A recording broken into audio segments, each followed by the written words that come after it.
Hi everybody, it's Christine Clifton. How are you? Hey, I hope you're joining me. I'm going to give it a few minutes if people want to join us. Want to get the fire in there. This little fireside chat. And I was really inspired to share this story in person and live. Normally I send a newsletter, and I wanted to instead bring it live to you.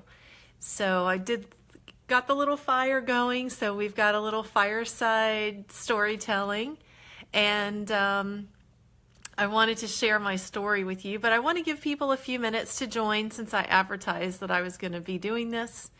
And if anybody has joined, just let me know with comments at the bottom if you can hear me. I'm hoping you can.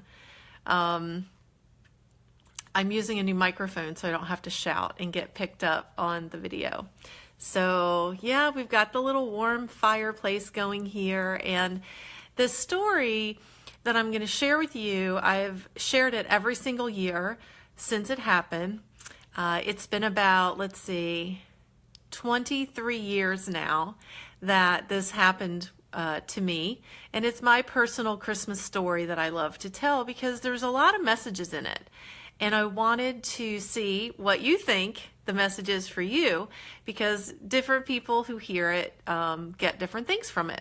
So I want to hear from you when you hear the whole story. So I'll give it just another minute for people to join if they want to catch us live. It's a busy season, I know. Everybody's running around doing their things. So I'll go ahead and get started.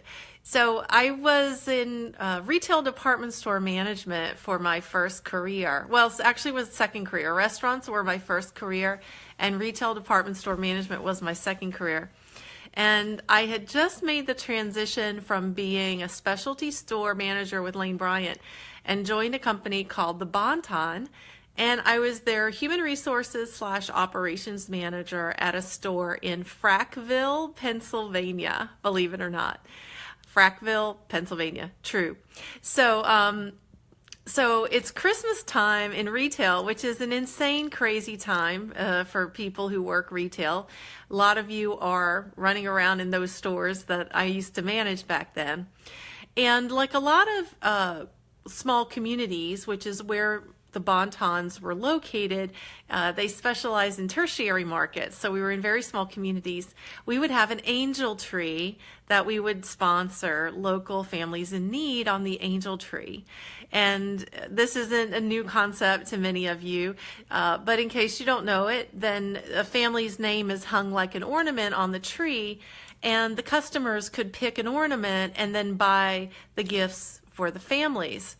And so imagine it being holiday time back near the office. There was this great big Christmas tree, and all these ornaments were on the tree. And we would get really excited when we would start the season. And we, of course, would let our customers know. So our customers would take off an ornament, and they'd go shopping for the family, and they'd take it back to the office, and we would wrap the gift right there and put the gifts under the tree. So as this ornament started coming off the tree, the stack of presents just got higher and higher. And it was always an enjoyable part of a very hectic career to look and see all those great presents under the tree from our lovely customers.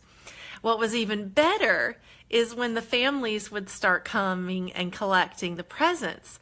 So we would start calling the families around the week before Christmas, and they would show up and we'd present them with their gifts.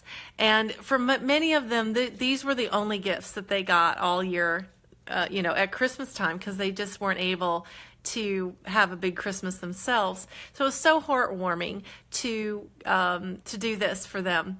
Well, Christmas Eve came around, and again, you know how retail and holidays and how crazy it gets. So Christmas Eve is like one of the most resonant times of the season, because it's the day before Christmas, and there was only a stack of 3 gifts left. All the other gifts had been given out. Everyone had come and picked up their gifts, but there was a stack of 3 gifts under the tree. And it was a single dad and 2 daughters of his. And we had been trying all week to contact the association that sponsored them or specifically that had given us their names for the tree.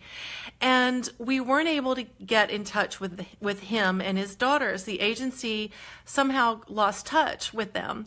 And so we were just heartbroken to think that this family wouldn't have gifts for Christmas. So lo and behold, around lunchtime on Christmas Eve, we finally got the call from the association that they had located the dad and that he was trying to find a ride to come up to the store and pick up the gifts.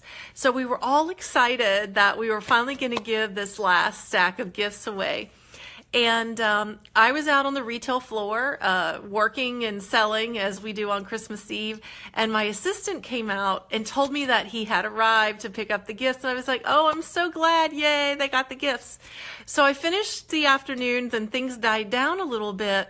I went back to the office and oh my gosh, I was so amazed and stunned and shocked actually to see those gifts still under the tree.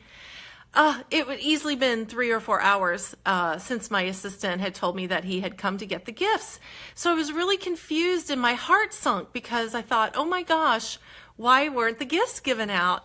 So I went to my assistant and she said, well, I told him you were going to come back and give them to him. And I was like, oh my gosh, I didn't understand that to have been the case at all. I thought she was going to go ahead and give him the gifts.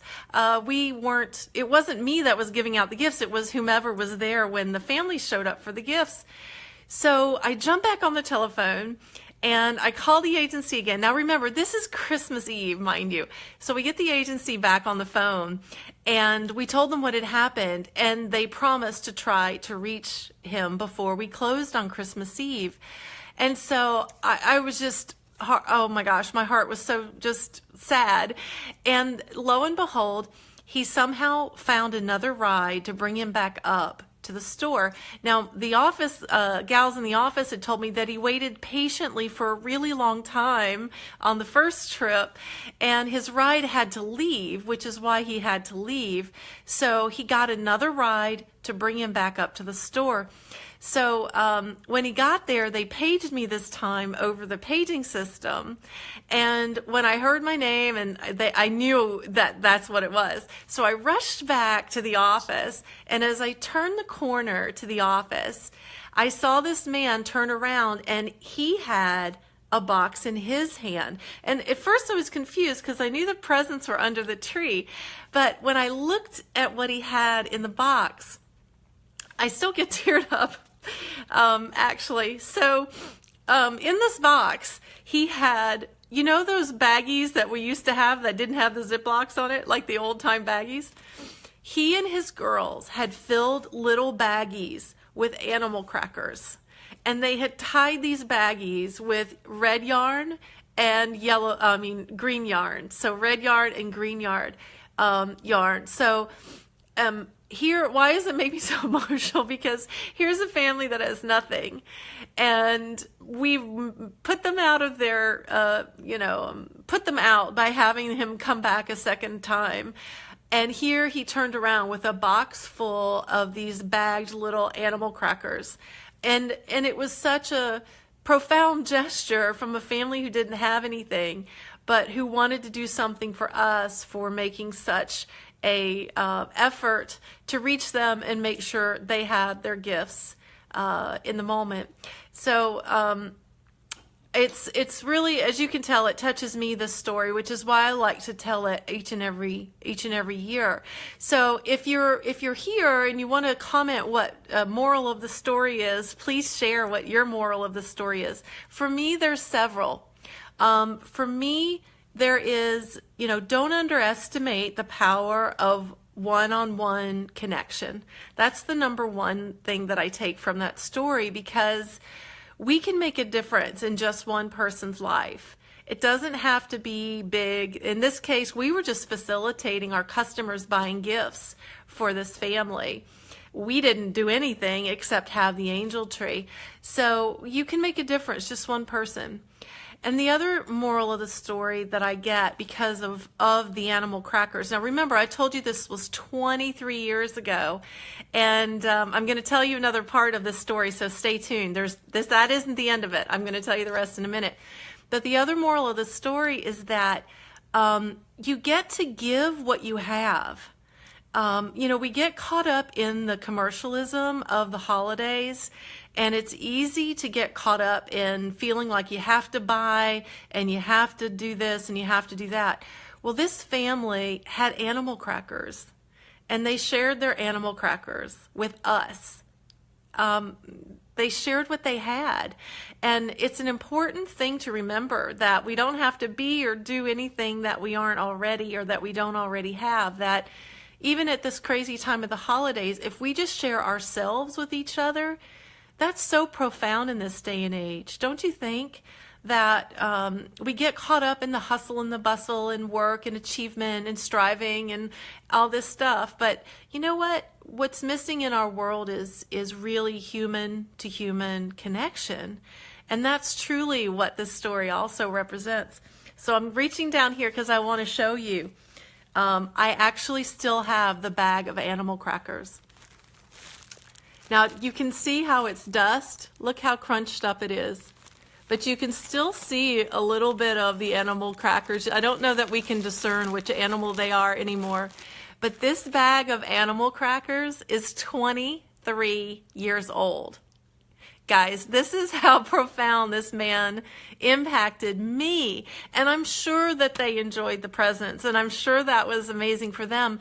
But I have been putting this baggie of animal crackers out every single year to remind me of these truths that one-on-one connection is most important, that you don't have to do anything more or be anything more than you already are. You just share what you have and share who you are with the people around you.